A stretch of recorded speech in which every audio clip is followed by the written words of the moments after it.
welcome back to my channel. Today I'm going to be going through how I went about making this quilted pouch, and I started with a tester made out of little itty bitty squares. They were so cute. Just offcuts from my old projects and things like that. The first step was for me to pick out a colour palette, and I did this by sorting through all the smaller scraps in my fabric stash, which turned out to be way more than I thought it would be.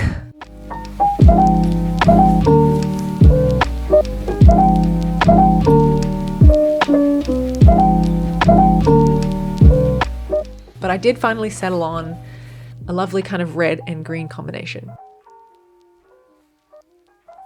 Next up, it was time to start cutting squares, and I went with a 2.5 by 2.5 inch size. To get the layout of the pouch, I tried first sort of gridding it out on paper to see if maybe I wanted to switch it up and therefore would need different numbers of each color. In the end, I kind of settled with a diagonal pattern, and this meant that I would need 3 of each color for each panel. So 6 pieces of each one in total, which I then set about cutting.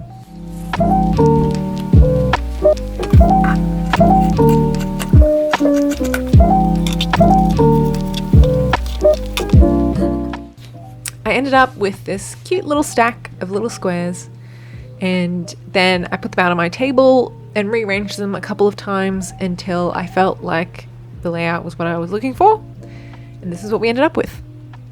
After I put them all together, it was time to sew each adjacent square to its neighbor, and then those two to the other 2 of the row, and then the rows all together.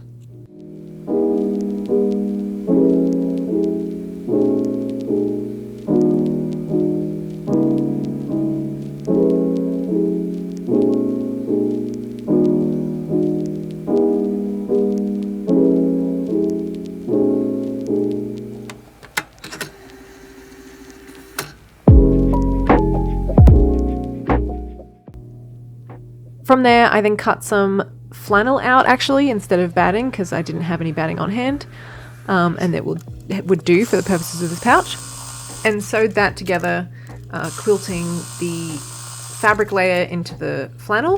And I just used a pretty simple straight stitch 1/4 of an inch away from each seam to make a sort of gridded quilt pattern. Then it was time to add the zipper.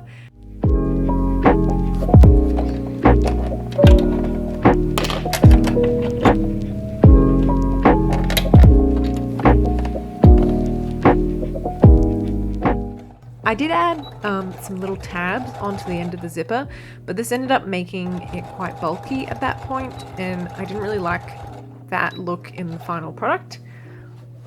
If I would do this again, I probably wouldn't add the tabs, or I'd make sure to keep them quite thin instead of a double layer of bias tape.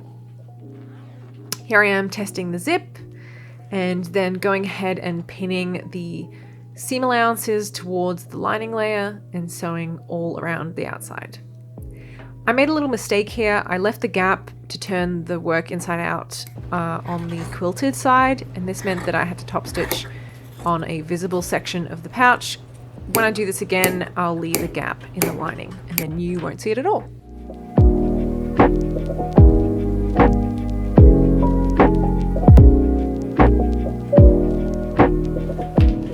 Once I'd turned it all right side out, I gave it a good press with my hands and sort of pushed out all the corners, and then went ahead and top stitched that hole closed, and this is the final product.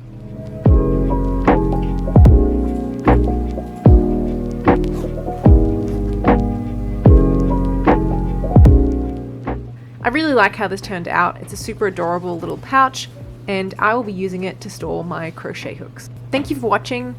If you enjoyed this video, please don't forget to hit the like and subscribe button. I upload new videos once a month, hopefully, and I can't wait to see you in the next one.